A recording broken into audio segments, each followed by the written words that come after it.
1977 மீனவ நண்பன் படம் வருது. மீனவ நண்பன் படத்துக்காக ஷூட்டிங்க்கு போறாங்க. இதெல்லாம் ஹியர்ஸே தான், எவ்வளவு தூரம் உண்மை தெரியாது, பட் இன்ட்ரெஸ்டிங்கா இருக்கு கேட்கறதுக்கு. ஃபேக்டா இருக்க கூடும்னு நம்ப முடியுது நம்மளால.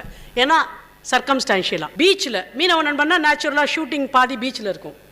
தலைவர் 1901 பயங்கரமாக கத்தி சண்டை போட்டாருப்பா, இப்போல்லாம் வயசாயிடுச்சு, அந்த மாதிரிலாம் போட முடியாது அப்படின்னு எவனோ ஒருத்தர் சொல்லியிருக்கான்.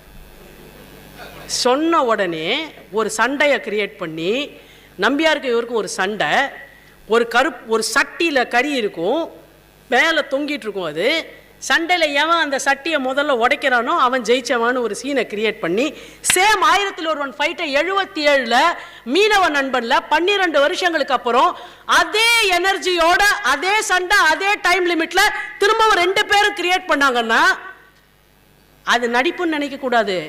12 வருஷம் அவங்க கத்தி சண்டை பிராக்டிஸ் பண்ணிட்டே இருந்திருக்கிறாங்க. 12 years they have been in continuous practice of an art.